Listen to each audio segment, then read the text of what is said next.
trust anybody now. Come on, you hey! You want to live forever? Now what? But no matter what happens, Godzilla will live.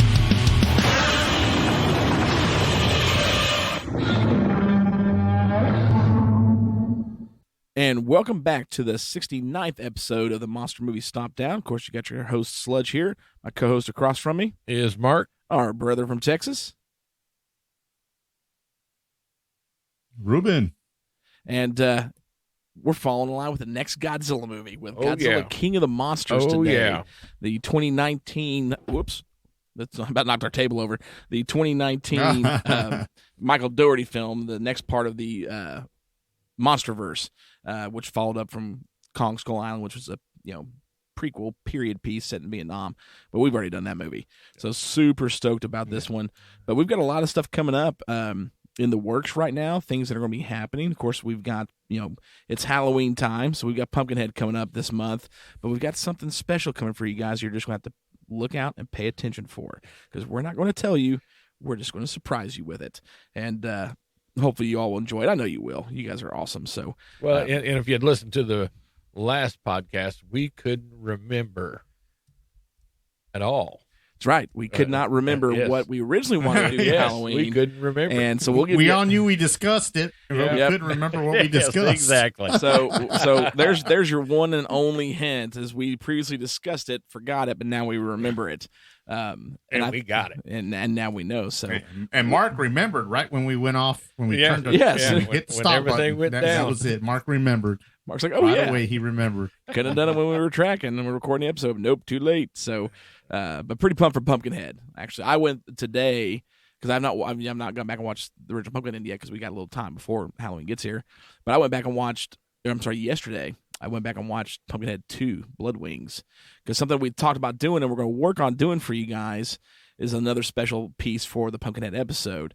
Won't say it until we get to it, but I have found a awesome little, not awesome, from what I've heard it's terrible, little gold mine that the three of us here at the Monster Movie Stompdown are going to try and partake in before the episode to make it fun, but we will see if it works out. So just to keep you all going, what are they talking about? What will you?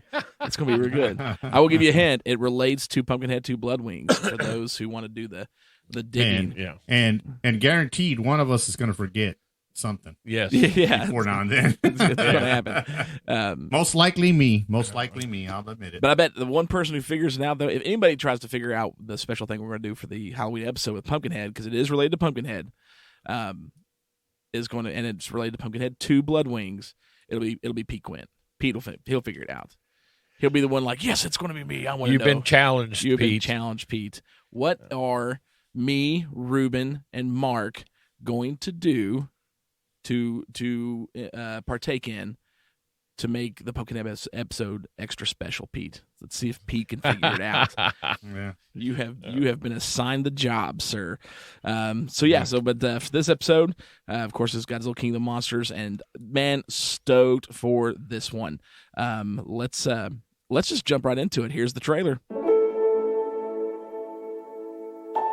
What we are witnessing here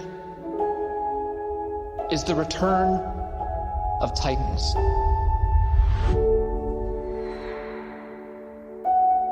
How many of these things are there?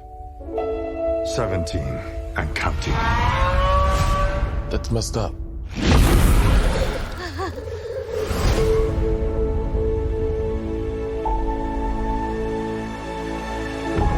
Mothra, Rodan, Ghidorah. Oh my. They're moving like a pack. They're hunting. They all respond directly to an alpha. We stop this Ghidorah, we stop them all. Is there another creature that might stand a chance against him?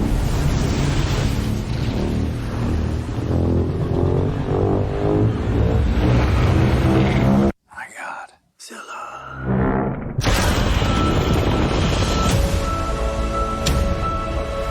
Our planet will perish, and so will we. Unless we set Godzilla free.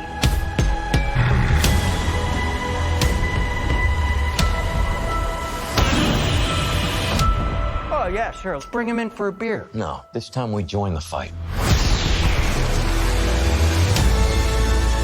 Run.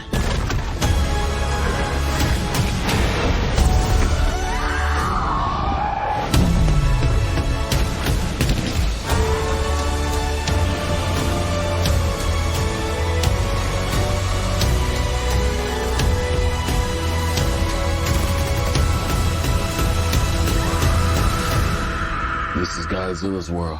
We just live in it. Damn right.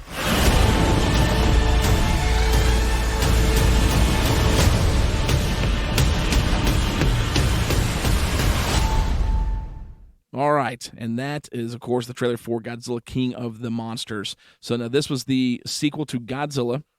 It came out in 2014 from Gareth Edwards. Gareth stepped away, did not do the sequel for this one. They brought in another longtime Godzilla fan with Michael Dougherty. Now, of the three directors of the Godzilla films for the MonsterVerse, Gareth Edwards, Michael Dougherty, then, of course, you got Adam Wingard for Godzilla vs. Kong. Michael Dougherty is probably the most outspoken and known Godzilla fan of the three. Now, obviously, all three of them are big fans.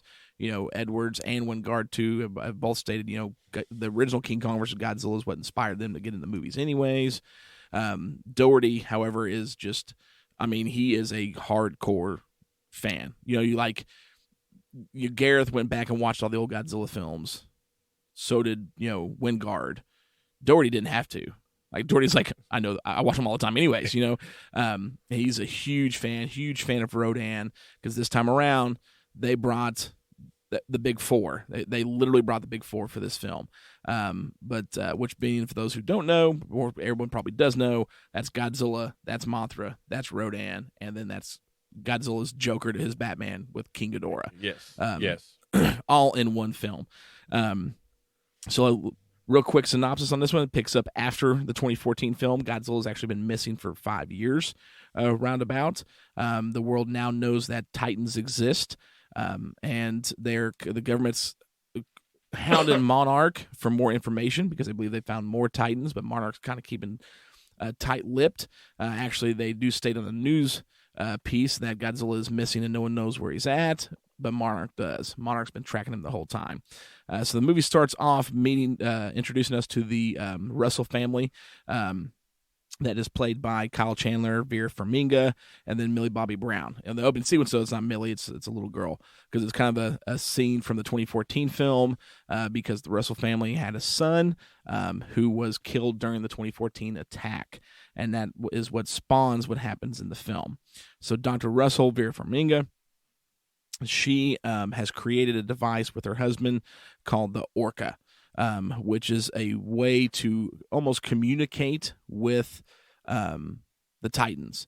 It uses different alpha calls of waves from these Titans to communicate with them, to try, and the goal is to change their demeanor, make them docile, or unfortunately the reason why you find out originally destroyed it, but then Emma Russell remakes it, is because if it fell in the wrong hands, you can create, as Dr. Russell says in the movie, 1,000 San Franciscos, because people can use it as a weapon of mass destruction to lead these Titans to war type deal. She joins up with a character named Alan Jonah, who is played by the great and amazing Charles Dance, who is part of an eco-terrorist group, who they plan to release all of the Titans because they believe that the extinction of the human race and the extinction of the planet, destruction of the planet, is actually the fault of humans. And they have seen signs since the 2014 movie that the Titans are the original gods of the planet, pretty much the original natural order. It can restore the balance. They show when the Muto went through New York how it's now become overgrown with fresh new growth and trees and life because of the radiation they put off. So she joins up with them to release all the monsters. We first meet them in China after the opening sequence of the 2014 film, showing that their son was killed during that attack. And we see the birth of Mothra, the larva coming out of the egg. And it's at this point that Jonah and his crew show up, and they release Mothra from the cage that she's in, I guess. And they take Dr. Russell and then Millie Bobby Brown's character as well, and they start going around the world to release these monsters. So what ends up happening then is they have to go get Dr. Russell himself, who's played by Kyle Chandler. Ironically, plays Dr. Russell in Godzilla vs. Kong, and we talked about that, I think, previously. He's already seen Kong once, so it's cool to see him in a Godzilla film and a Kong film, and then a Godzilla and a Kong film. He's kind of done it all at this point. So they get him because they need his help in order to find Emma and to find Jonah, because he helped create the Orca, and so because of that, he will be able to help them, what he knows how the Orca is made, to track the Orca itself to find them. So he joins in with them because his goal, of course, is he thinks is to save Emma, and then to save his daughter Madison as well. What he's not realizing at the point is that Emma is actually working with Jonah to release these Titans to kind of do a big global reset on the planet. This, of course, they find out where the Orca is and find out that they are actually going to a Monarch base in Antarctica for a monster called Monster Zero, which we all know as King Ghidorah. And they get down there and they, of course, release King Ghidorah. However, what they realize is that's not how the plan's going to work, because they do not know. They know very little. They talk about in the movie that King Ghidorah is not from this planet. He's not part of the natural order here. So when they release him, he awakens all the Titans and just creates chaos. So they awaken him in Antarctica. As soon as they do, Godzilla, of course, is noticed that something's going on. He senses Ghidorah because they have an ancient rivalry that's millions of years old. And as soon as Ghidorah shows up in Antarctica, starts taking out Monarch soldiers, Godzilla shows up through the ice, and you get the first confrontation between King of the Monsters and the King of Terror. Oh, yeah. And it's absolutely epic. After a quick battle, Monarch shows up and starts to team up with Godzilla. Ghidorah takes off and flies off and actually is heading towards Isla de la Mara, which is where Rodan is. And that's the next stop that Emma and Jonah go to release the next Titan. So they release Rodan. Once they release Rodan, another epic fight sequence with actually between Rodan and the Monarch agency and the Argo massive plane that they have. And then it collides into a big fight between Rodan and King Ghidorah, which King Ghidorah quickly dispatches of Rodan. Doesn't kill him, but dispatches of him pretty quickly, and is about to attack the Argo, where all of our characters are at. And as soon as it's fixing to hit the Argo, Godzilla shows up, takes him underwater, and proceeds to just whoop on King Ghidorah because he's now in Godzilla's territory. While this is going on, the U.S. government has actually created a new missile called the Oxygen Destroyer. Huge throwback to the original device that killed Godzilla in the 1954 film. And they have launched this missile with the Oxygen Destroyer at Godzilla and Ghidorah in hopes to destroy both of them. What they succeed in doing seems to be kill Godzilla and not do a dang thing to King Ghidorah. Exactly. In the process of all this happening, Godzilla, of course, rips one of Ghidorah's heads off. Ghidorah survives, lands on the volcano on Isla de Mara. Rodan shows up there, and then Ghidorah grows his third head back, lets out an epic cry, and awakens all the Titans around the world, and they start wreaking havoc, destroying everything, because he's the new alpha, and he's in control. And so now chaos has ensued. The world is on the brink of complete annihilation as these Titans that are going across the world, destroying everything. They don't know what else to do. Mothra shows up. No longer a larva. She's cocooned herself under a waterfall in China. She's now fully Mago form. Shows up by the Monarch base where they've been tracking Godzilla. And they realize that and find out that Godzilla is still alive, but barely. But he's too far away for them to be able to track him, but they realize that Mothra can.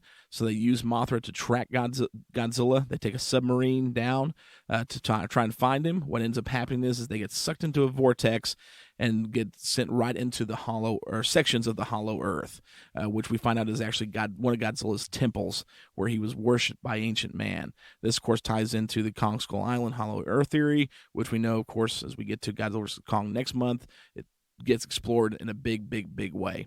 They find Godzilla, and he is resting inside this temple. It's full of radiation, to the point that you realize, hey, if we step out in this outside the submarine, we'll die. There's so much radiation, it'll kill us. How are we going to get this nuke? Because they decided to take a nuke down there to revive Godzilla to fight Ghidorah. What do we need to do? Because this is the only way. This process of him healing could take years, and we don't have years.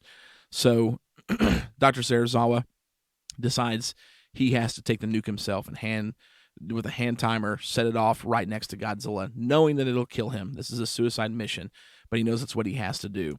So Dr. Serizawa gets in the sub with a nuke, takes it straight to Godzilla, carries it up the steps, starts the 1 minute timer. As he's doing that, everyone in the sub, Dr. Russell, Dr. Lee, and they all escape to not get blown up by the blast. And of course, the last thing Dr. Serizawa says is he takes his helmet off. Radiation starts to kill him. The timer's clicking down for the nuke. He touches Godzilla and says, "Goodbye, old friend." And the nuke just wipes out everything. They get back to the surface, and they're like, did it work? Did it work? And all of a sudden, Godzilla shows up, and he's on freaking steroids. More powerful than he's ever been. They're like, yep, definitely worked. Mark Russell finds out exactly what Emma used to be the main frequency for the orca. He realizes that she used man and Godzilla as the main alpha call. So they take off to try and find the orca while Godzilla heads straight towards King Ghidorah, who is in the Boston area, or Washington, D.C. at the time. By the time he arrives, he's made it to Boston because Madison has stolen the orca, because she realizes that they've got to stop King Ghidorah because King Ghidorah is causing destruction worldwide.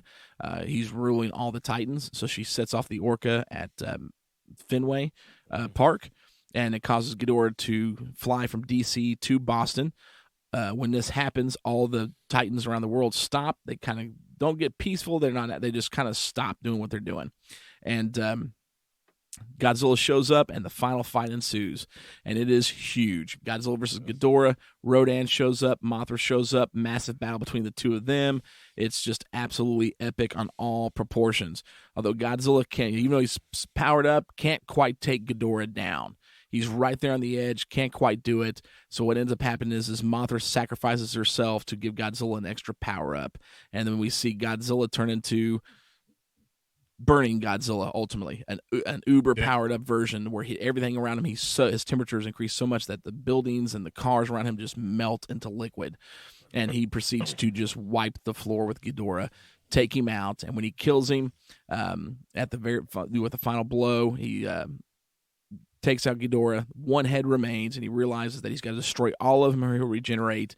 With the head in his mouth, blows one more fire blast right into the sky, wiping Ghidorah off the face of the planet. Yes. And then he turns around and looks, and all of the other Titans during this have come straight to him, and they bow in succession and realize that he is King of the Monsters. And that's how the movie ends. Epic freaking movie. Yes. Let's just roll into it, man, because this one, I've got a lot I can say about it. Ruben, I think you're up first. Okay. Well, this movie, I loved it. I loved everything about it. I loved the fan service. There was, from beginning to end, there was nothing but fan service, Easter eggs. Anything you can think of was in this movie as far as to make the Godzilla fan happy. Of course, that being said, you can never make every Godzilla fan happy. That's just unfortunately impossible. Unfortunately, but worse than Star Wars fans. Yeah, exactly. It's just the worst. But as far as I'm concerned, and I consider myself a Godzilla fan, a hardcore Godzilla fan. Okay, and when I saw this movie the first time, I was just blown away by it. I'm like, man, this has everything. This has everything. It has a little bit. It had Showa in it. It had the original Roar that was in it. It had some stuff from Showa. It had some stuff from the High Sea. I mean, it from beginning to end, it had everything. Even in the music, the soundtrack, it had throwbacks to the original Godzilla. There was plenty of Easter eggs, throughout from different parts of the whole Godzilla series. So for me, sitting there and watching it from beginning to end, I mean, I thought it was a perfect movie for me. I mean, and it's hard to say perfect because everybody has a different version of what they think is perfect. Okay. All I know is my version of perfect is I sit down to watch a Godzilla movie and I enjoy it from beginning to end. I get all the references, and I get to have that element of excitement whenever I see something that maybe throws back to the original 54, like the Oxygen Destroyer. I mean, that was the ultimate fan service. Even with Rodan fighting with the jets, just like he did in the 56 movie, he had, I believe he had they had a little, what you call dog fight, so he had his little dog fight with the planes too, just like in the 56 Rodan. And then you had Dr. Chin being related to some of the original scientists that worked on the Mothra egg, and and they were Monarch, but they were there, from the very beginning. She was actually a relative of them. Dr. Serizawa, I mean, that's fan service just in the name alone. Oh yeah, and him sacrificing himself. Yeah. Exactly, and then he sacrifices himself just like the original. And I'm like, man, this is just fan service all the way through. The only criticism that maybe some people might say is, well, the story there wasn't much. There was a good story, but it wasn't as solid as the original Godzilla, 54. But this film, I mean, if you look at how it was made for the fans. It was made for the fans to enjoy. Without a doubt. And yeah, it was just, he said, they said, okay, we're going to make this movie. We're going to make it for the fans. The ones complained, 2014, there was enough Godzilla. You cannot say that about this movie. No, not at all. You cannot say about this movie. There was a storyline, and it was a decent story. I found it interesting. The only part that it kind of threw me off a little bit, because I always assumed from the trailers and stuff that you're going to have you're going to have Guardians of Earth, which I would assume Rodan would be part of that because he's an original Earth month. And I thought it was going to be Guardians against Ghidorah, and maybe Ghidorah had a surprise appearance from, I wanted a surprise appearance from Gigan or something, before this movie came out. It would have been cool to see something like that. Another intergalactic monster. So I was kind of surprised to see Rodan end up not being a Guardian monster. But at the same time, it makes sense because Godzilla was the alpha, and these other monsters just fall into line. Except for Mothra, who is referred to as Queen of the Monsters. Yep. As Queen of the Monsters in this film, which kind of wrapped it all together, wrapped it in a nice little package. Like, okay, well, she's an ally because she's the queen. Godzilla's the king, and she's the queen. Everybody else is just going to follow. They're the sheep. Yeah, they're just going to follow all the rest of the Titans are going to follow whoever. And for a time, it was Ghidorah. It was King Ghidorah who was going to rule because Godzilla was gone for that little bit. But as far as this movie goes, I gave it a high score, because a high stomp rating, because it's just a perfect fan movie for me, and like I said, I can't think, sitting down and thinking back at it, I can't think of anything to be critical about. The only thing I think I've mentioned is maybe the story, but even that didn't bother me at all. I've seen worse. Godzilla movies. Yeah. I've seen a lot worse. So I would group this movie with 54 and with Godzilla 84, 85, whichever one you prefer. And it's just right up there with that movie. And of course, my all-time favorite is Monster Zero. And this is right up the alley. This is right up Monster Zero alley for me. So maybe that's why I think it's the perfect movie, because my favorite movie is Godzilla versus Monster Zero, and this story, they were all it was, it had a lot of similarities for me for it, and it being my favorite movie. Well, I think, and you see, I've seen so many movies. Now, I think in Godzilla versus Monster Zero, Rodan's in a volcano. Isn't he? Yes. Isn't he in a volcano? Yeah. He is in a volcano, and then he ends up getting in a volcano in this one too. Yeah. so I'm like, I started thinking back now, which one? I know there's one that and it wasn't the original. I said, I know. He ends up being in a volcano. He was in a volcano in is it Mothra? Ghidorah, three-headed monster. Ghidorah the three-headed monster. That's I just it. remember, yes, because it's that princess gets hit on the head and she has amnesia and she ends up being prophesied. She's prophesizing when Rodan appears. So that's what you're right. That's one it is. But then that's another one of my favorites too. I mean, anything with King Ghidorah in it. You guys know I'm a big, fan of King Ghidorah.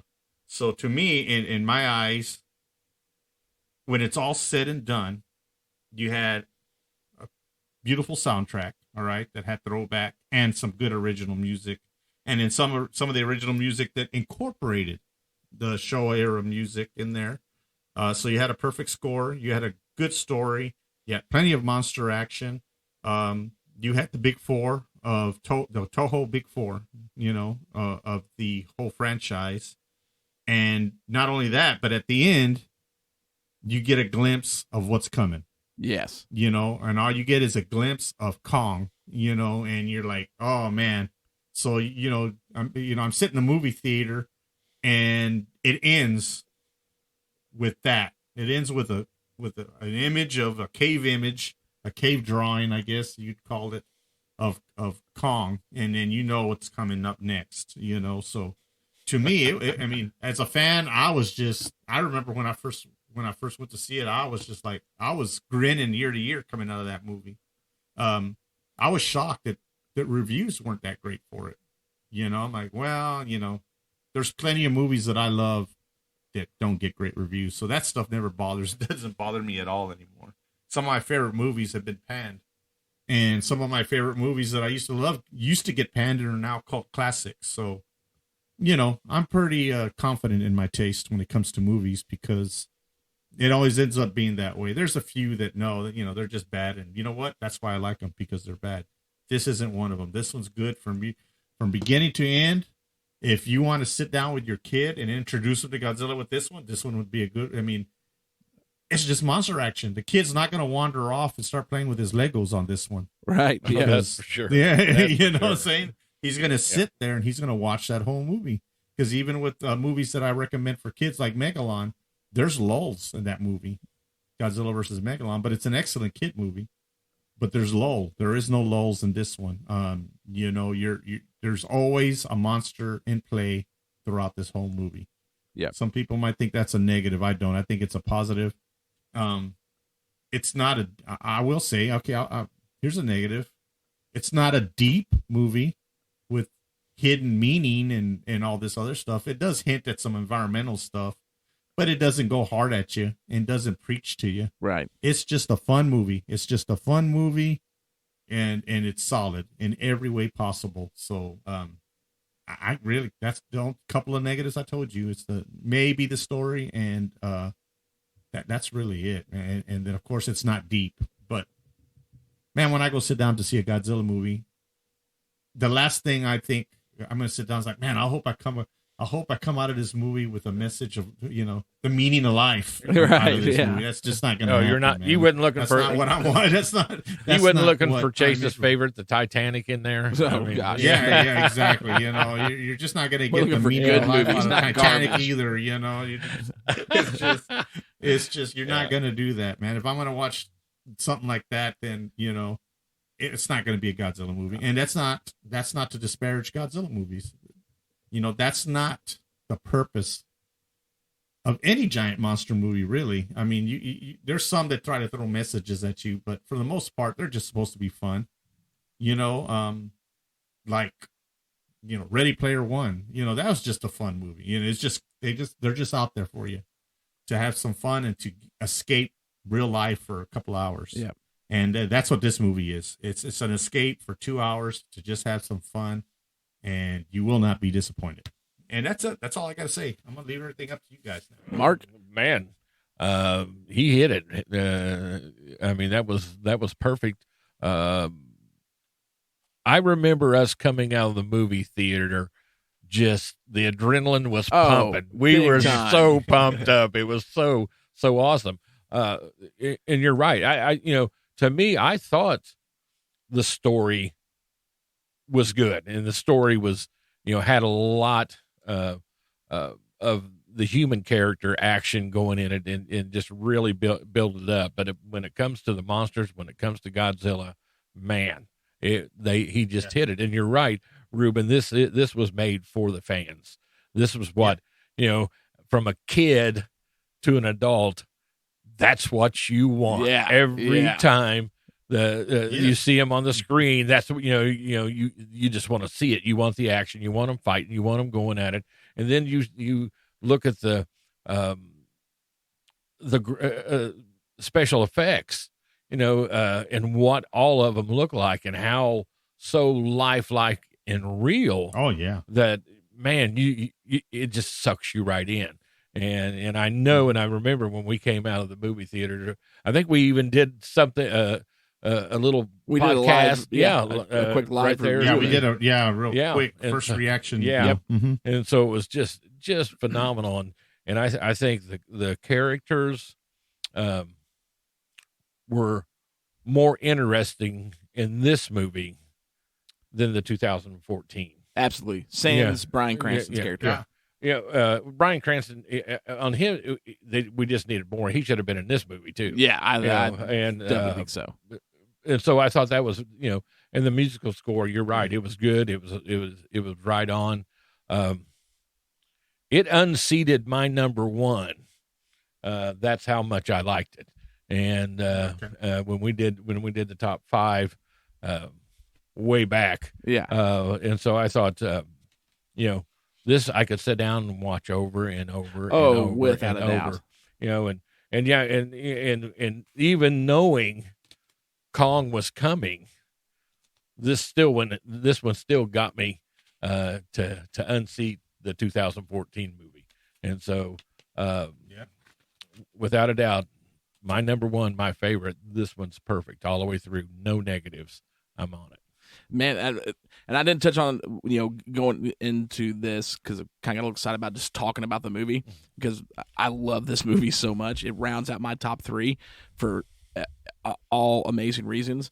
The movie had, I forgot to say, it had like a $170 million budget plus a production budget, and unfortunately, this was the weakest of the Godzilla trilogy because it did crazy. Yeah, it did $386 million. Me and Mark were talking earlier before we started recording. It was a la, the Empire Strikes Back of the MonsterVerse. It was the money wise the weakest. Yeah. But I think it's the best. Right. Of the MonsterVerse trilogy for the Godzilla films. Like Godzilla vs. Kong is amazing, and we'll talk about it next month. Yeah. But this one is it. Like this is absolutely it. So it didn't do as good as they wanted. It was got mixed reviews. People praised the special effects, praised the monsters, praised the action, but then dogged the human characters and the storyline. It's like which was opposite of what they did the last time. It's like that's one of the bad sides to the Godzilla fan base is they are very polared. I guess. It's just like you can't make them happy all the time. Right. I don't understand how this movie did not make every Godzilla fan on Earth super happy because it is. You said it earlier. It's got everything. It's got Showa. It's got Heisei stuff. It's got. This is the ultimate fan film, in my opinion. Yeah. Everything you want. You've got the big 4. Okay. The only person that's missing is Godzilla versus Mechagodzilla. But no spoiler alert here because everyone knows now he's in the next film. He's coming. Don't worry. He's even teased in the credit sequence on this. You see a newspaper clipping about them building the machine. Very little, and that's another point. I'm sorry to interrupt. It was so much fun that you sit there. I'm sure y'all both did it. I know I did it. I sat there in the end credits just to see all the news stories. Oh yeah, and all everything. I'm just sitting there hitting pause the whole time here. When I watched it the first time when it got released on Blu-ray, I said, man, I can't wait. Just so I could pause the end credits. Oh, I did the same thing too. See them all. Did the same thing. Yeah, I wanted to read every newspaper article and check it all just like out. The first in 2014. When they block out the like black tape the credits at the beginning of the movie. Yeah.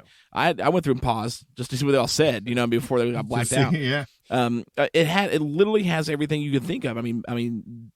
Doherty took this film and literally was like, we're going to make everything possible, everything you'd want in the Godzilla movie. Because you have the original 54 roar, because he loved Gareth's design, but he wanted to make a few changes. He gave them exactly the 54 plates. Like, he updated the plates on this Godzilla for this one and gave him the original 54 dorsal plates. He made his hands bigger, feet bigger to make him look more predatory, and he brought the Godzilla, the original roar, back. Multiple times you hear that 54 undertone roar, but then you hear others. There's drops of others where if you listen, you're like, oh, that's like the 60s Godzilla roar. That's the 70s. That's the 90s. You know what I mean? Even at one point, one of the roars sounds, unfortunately, like the 98 film. You know what I mean? It's all throughout it. You got that. You got the return of, and Ben McCreary, who did the soundtrack to this movie, did a phenomenal job. He brought back Akira Ifukube's original Godzilla theme. You got Mothra's theme in there, all the way to the point you get a redo of Blue Oyster Cult's Godzilla. Oh, yeah. I mean, musically it is, and everything hits its mark, perfectly hits its mark. I mean, one of my favorite moments in the movie is in the final scene, the final fight scene, when Godzilla shows back up and hits Ghidorah, right? And it's not that moment, but it's when the Godzilla theme starts. You start hearing it starts pumping up, and then Dr. Chan says, "This is for Serizawa," and then it full blown Godzilla. I'm like, dude, I'm ready. Every time I've watched this movie 50 times. At that moment, there are goosebumps, chills down my spine. I'm like, let's do it. Like, I'm ready. I am so Jones at that point.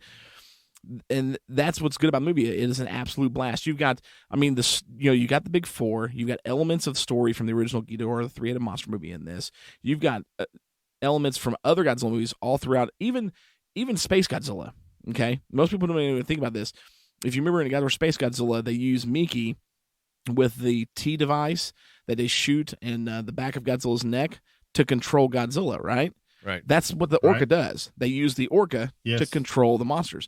So, he pulls literally even from the garbage dump of Godzilla films, in my opinion, he pulls stuff from everywhere to give everybody what they want. When the Antarctica fight sequence, when Godzilla first shows up, and you do that still frame where you see Godzilla and Ghidorah, and it's them on screen, and he's got his wings sprawled out, freeze frame that, pull up the 1991 Godzilla vs. King Ghidorah movie, and that's the exact same shot. When you first see each other, it is wide lens, far ends of the camera, wings spread. It's the same thing. He dropped that everywhere. Not just that. You mentioned Gigan. He tried to get Gigan in the movie. He wanted to actually add Anguirus, Biollante, and Gigan as well, but couldn't get the rights for Toho.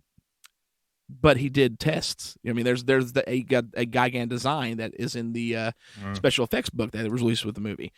If you pay attention to, Anguirus is in the film. It must be, everyone should know it by now, but Anguirus is in there, or at least his skeleton is. When the nuke explodes, when Dr. Serizawa blows the nuke up and it starts rippling up and exploding the rest of the temple, you'll see in one shot the Anguirus skeleton laying at the temple doors.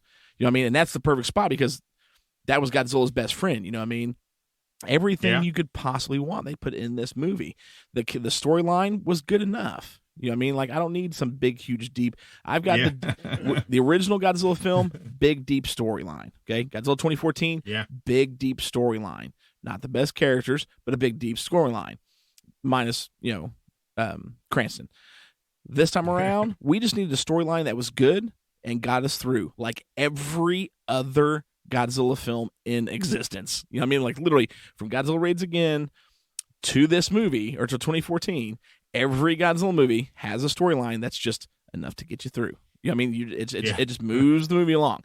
You don't need something huge, and that's what we got. And we got great characters. People crapped on Bradley Whitten, who played Dr. Stanton, or Bradley Whitford, because all of the jokes he made. I loved his jokes. You know what I mean? It was very Godzilla 85. Yeah. It was very Godzilla 85. Yeah, man, it was. He was a little bit of the comedic relief. He's like, what do you mean? All that was missing was the Dr. Pepper references. Yeah. And I bet if we go back and look at it somewhere, there's a Dr. Pepper can that sticks out. You're going to see it. Somewhere in there. There's probably. It had everything you could think of in this movie. I mean, Dr. Chen, who's the twins. I mean, you talk about it. She's third generation monarch. Every generation of monarch of them, they're twins, and they're tied directly to Mothra. Hello, it's like that's that's the Cosmos twins or the Ilias twins. And you got Charles Dance, who is, while I could have used more of Charles Dance in the movie because I love Charles Dance. He was awesome. Every scene he was on, he was just a commandeering. Just he owned it. You know what I mean? I thought everybody was great. Even I can't remember his name now. Sam, Tom Middleton. Thomas Middleton. Yeah, like he was good. You know what I mean? He was kind of that quirky, almost a comedic relief. Throughout the film as well. And yeah, some of the jokes were corny. Did she say gonorrhea? When she yes, they were dumb jokes, but they were funny, and it keeps things going. It doesn't get too serious, which is what you get out of any Showa Godzilla film, aside from the original. You know what I mean? They never take themselves too seriously. Same with the Heisei films, aside from '84. They don't take themselves too seriously. And this movie is just full to the brim. We even got Burning Godzilla in this movie. You can't get any better than having that on screen. And going above and beyond that, when Mothra sacrifices herself for Godzilla, because they've always, had that partnership, that symbiotic relationship type deal that we've seen throughout multiple of the Godzilla films. When he does the nuclear pulse, which again, another fan service. Hello, we got the nuclear pulse. And when he does it, you hear Mothra's scream in the pulse, and you can see her wings. It doesn't get any freaking better. Well, than this. and when she takes Rodan out. Oh, dude! Oh my gosh, that was so good. Yeah. So good. And the designs she for pierces him. Oh it's yeah, great. She's bad, man. Oh, this is the best, and it's the best designs of them all. This is the best.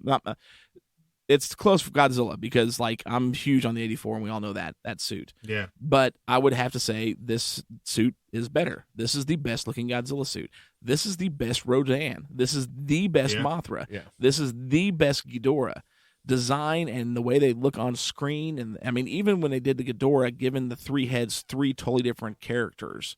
The way that they acted, especially because Kevin became like the greatest meme on earth for a year, the dumb Ghidorah head. They handled it so well. Everything was absolutely epic, and and to me it ended flawlessly when he destroyed Ghidorah. That was absolutely epic on every possible way. That whole fight scene was so good. And then when all the monsters, you see Rodan bow first. Because the whole movie is about who's the king. And it's this rivalry between Godzilla and Ghidorah. It's Batman versus Joker. Who's the better of the two?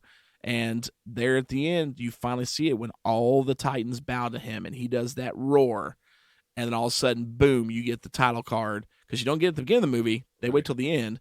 Godzilla, king of the monsters, and then it kicks right into the Blue Oyster Cult song. Oh yeah, dude, this movie. The only flaw I would have in the movie, would be the death of Dr. Graham, Sally Hawkins' character, when Ghidorah eats her. Oh yeah.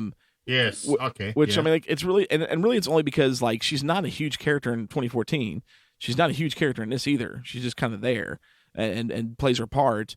But I just really like Sally Hawkins. I really like her as an actress. I think she's really good. So it was probably more like I hate the actress died. Because when she dies, you don't really miss the character at any point anymore. Right. You know what I mean? Right. No. Yeah. But then and to me, the Serizawa scene, Serizawa dies in the original 54 film to kill Godzilla. This time around, he dies to save Godzilla. Yes. And that line, "Goodbye, old friend," could not have been a better line.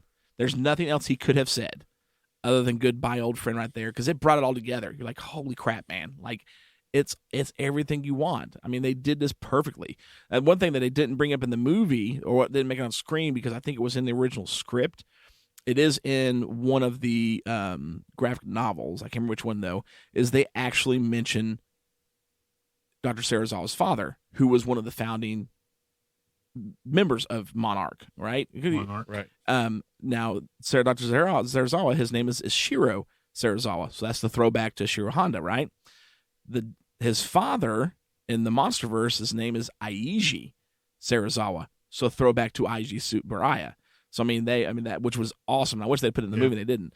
Man, there's high rating on this movie. I can't wait to do Godzilla vs. Kong. There's a lot I got to talk about it, but when it comes to the MonsterVerse films, this is the pinnacle one right here. Yes. This is it. I mean, everything was perfect to me. You couldn't have gotten it any better. It's Stompdown rating time.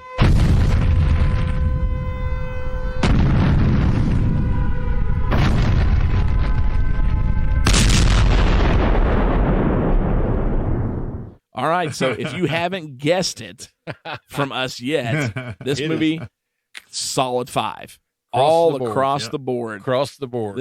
We've went through every Godzilla movie from the beginning. We have one left, and only 3 have got a solid 5. No, 2 have gotten an actual solid 5 from all of us.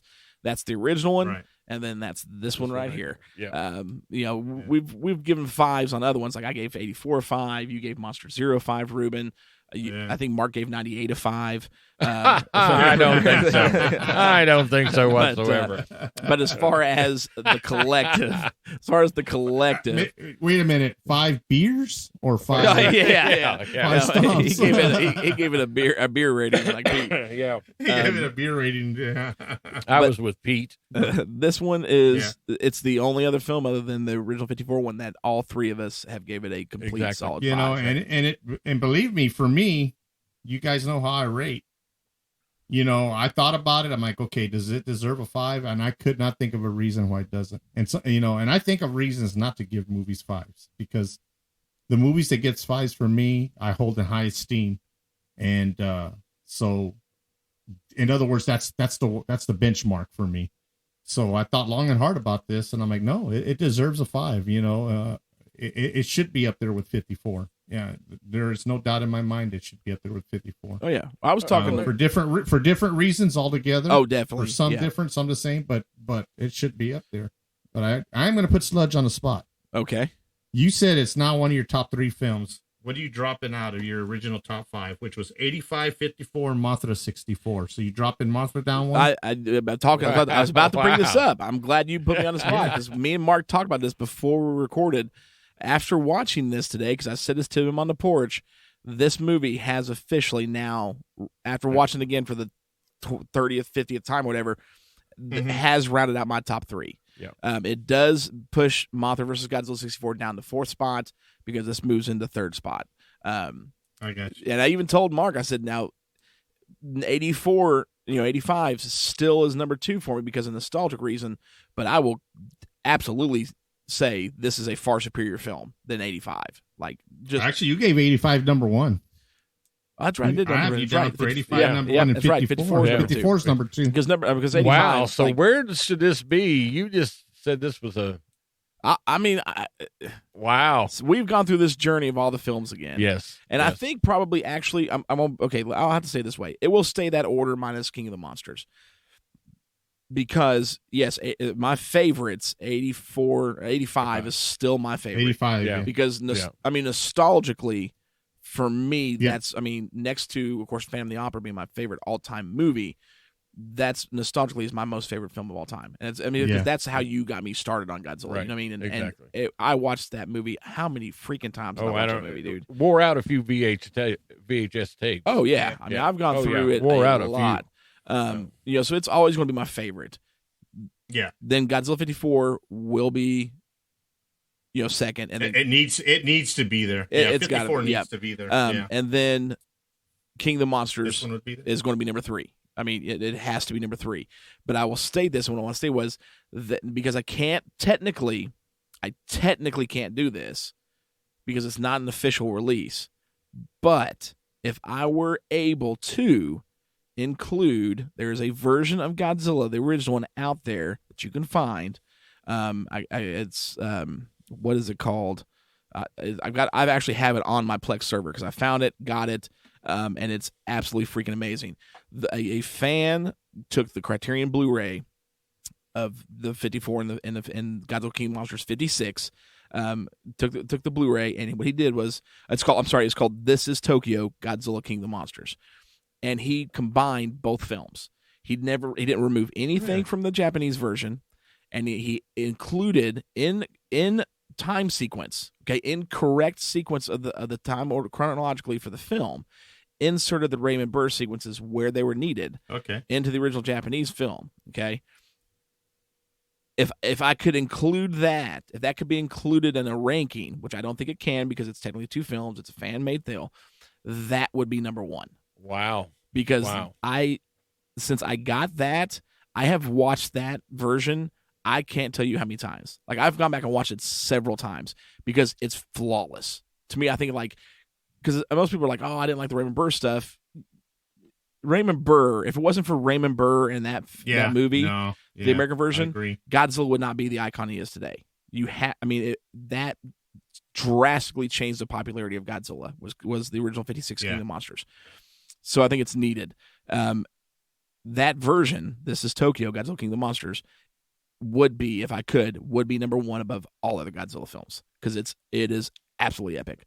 So, but in saying that, since it can't be, 84 still number one. And then Godzilla, and now Godzilla King of the Monsters knocks MonsterVerse Godzilla down to number 4 because, man, this movie. I mean, just I still get as jonesed watching this as I do 84 and 85. You know what I mean? Like, it's a little different. You know what I mean? Like, for when 84 and 85, when I'm watching either one of those, it's you know what I mean? I get excited, but it's almost like a safe haven. You know what I mean? Like it takes me back to my childhood when I watch King of the Monsters. Dude, I am freaking amped up, excited, and like I don't want to throw on a Godzilla costume, build a little city, and destroy it myself. You know what I mean? So yeah, super good movie. 5 across the board from all of us. Well, he's King of the Monsters, and it sets up that final battle to answer the question that people have been arguing about since 1962. Exactly. Who's going to win? Godzilla versus Kong. Yes. Now, obviously, most of you have probably seen it, but we won't say it yet. We will discuss the final bout next month because it does climax, and it couldn't have gotten any better without Godzilla in there. You know what I mean? Oh, yeah. So we'll get to that next month. And now next month explains also why Kong wasn't called. Yes, I guess by King Ghidorah does not show up. You find out why in Godzilla versus Kong, why he didn't show up for any of the battles in this one, which would have been epic, but I'm glad they saved him. Yep. Oh, they had to. Good, had to. Yeah. Anyway, so if you all haven't seen, everyone's probably seen King of the Monsters, but if you haven't, go watch it. If you don't like it, we don't understand your logic with the films. We just don't. You don't like Godzilla. Yeah. That's the only way. Mark said it. If you don't like King of the Monsters, you don't like Godzilla. Exactly. There is just, I cannot think of any reason for somebody who's even remotely a monster movie fan. I'm gonna even if you're not a Godzilla fan. I'm going to call our buddy Justin McLean out. Justin, if you like the 98 Godzilla movie more than this, you got to love this one. I question your fanhood for Godzilla, my friend. Because there's no way. No way. Well, to be honest, I question his fanhood anyway. So. Just kidding. I just kidding, Justin. Just kidding, man. All right. Well, guys, definitely check it out. Of course, now we've got something special coming for you guys this month. So be aware, be paying attention. We're not going to tell you when, but something special is going to happen. But, of course, we'll be back at the end of the month for the Halloween season with Pumpkinhead. Mark picked this one. I'm super stoked. And we'll see if Pete can guess what we're going to do special for that episode. Oh, yes. So, Pete, you got your hints, man. Let's do it, Let's Pete. see if you can figure out what it is the three of us will be doing for the Pumpkinhead episode. And, of course, next month we finish out, man. We talked about this earlier. It's kind of crazy. The journey has, at the moment, because there'll be more films to come, but at the moment, next month, the journey has come to an end. We reached the final Godzilla film. It's been kind of crazy. It has. Yeah. It has. We'll discuss that a little bit more next month. Of course, we got it. And then we decided to dive into just a cheesy, gooey, nasty 80s monster movie. And we got one that I thought was perfect. It's called Blue Monkey. It came out in 1987. It's also known as The Insect. It's just gooey. It is gooey and nasty, and I cannot wait to do that one. So, All right, guys. Thank you all again so much for listening. Go check out all our other buddies, man. Check out Charlie and Dan over at Give Me Back My Action Movies. Charlie and Nate, I'm sorry, at Give Me Back My Horror Movies, which I just kicked off with Near Dark, my favorite vampire film. They got some great movies lined up for Halloween this month. I can't say what they are, but they're awesome. Cannot wait for them. Actually, Sludge may even be making an appearance on one, so stay tuned for that. Is that right? Look at that. So, Mark, you know, wait, I think this guy's moonlighting on us, Mark. Ruben, you know, and I was looking. I saw a post releasing the movie last month where Charlie and Dan came to visit. Was that last month? This month? Yeah. That was last month. Yeah. He mentions them by name, but did you see our name in there anywhere? No. Sludge no, and the guys. Isn't that how you said it? Yeah, or Sludge and the Sludge. crew? I always say Sludge and the guys. See how that is? You know, it's all. Yeah, we're just the guys. Yeah, we're the guys. Sometimes I say Mark and Ruben. And originally we were the B team. Remember back when we were the B team? Yeah, I remember that. Yeah. You guys have solidified it. Obviously, you're the A team. You're a 98 fan. We know what you Oh, are. whatever. We know what you whatever. are. So And that's what the problem is. credits due. Until I see a high back chair. Oh yeah, it's I'm going to question. and Sludge's- if I'm not mistaken, he just told me I'm getting ready to lose this chair. You are. right. That's right. Yeah. I'm He's selling He's that taking chair. the chair. I see over here beside me like a 1932 wooden chair sitting there. That's just what's looks waiting for him. So uncomfortable. That's looking. what's waiting. It's so bad. I'm telling you, look, but it's got a high back. You know, it's got a high back, Ruben. It's got a high back. It does. Oh, Yeah. There you go. Darn it. It's terrible. It's just terrible. The abuse. All right, I guys. mean, but I know how it feels, Mark. I used to have a comfortable chair. Then RJ comes to visit and says, "I need my desk chair back," and then he takes it and leaves me with this Walmart special $15. Well, see, I have stepped up a little because originally when we first started down here, I had a big. We'll call it a footstool. Is all I had. I had no back, no nothing. Nope. So, I mean, Well, but then then I got him the wooden chair. So he's got a nice little chair. But then he started complaining because he's old and his butt. Yeah. So I got him a butt cushion. and gosh, now man. I'm losing it all. Now he's losing every bit of it. I got tired of the whining. Man. Profit over family, Yeah, Mark. hey, I don't know what to tell you, man. Before long, he's going to be you. saying, "Hey, why don't you just bring your own chair with you? I'm not going to have you anything." We got some lawn chairs that are foldable down here somewhere. You're going to be sitting cross-legged Oh, on the floor. that or he'll just pretty say, quickly. "Go stand in the corner. I'll get you a microphone up there." Now he's gonna come in. Mark's the oldest of the bunch for the whole network, I think. Yeah. Actually. Oh, So, thanks. There we you're go. welcome. So I'm just gonna bring him in a geriatric chair one day. It's just gonna come in and be like waiting there for it. Thank It's goodness not right. for Mark, because otherwise, Mark, I'd be the oldest Well, there guy. we go. If it There we wasn't go. for you, so, All right, guys. So these young whippersnappers. I know, but they're all over the place. So definitely yeah. go check out the rest of the guys. I said we're all friends. They got some cool shows coming up. Of course, got to throw out to Cameron at Jacked Up Movie Review, to Pete and his crew over at Good Beer Bad Movie Night. We're growing this thing, and we want to support everybody that's part of this. We're all friends. Go check out all their shows because they got shows coming out multiple times each month.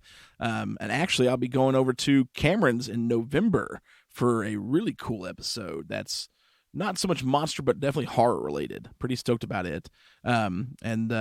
Check us out again. We'll be back here at the end of the month with Pumpkinhead for the Halloween episode. This is Sludge And Mark. And you got Ruben in Texas. Y'all have a good night. Come on, you ape! You want to live forever? Now what? But no matter what happens, Godzilla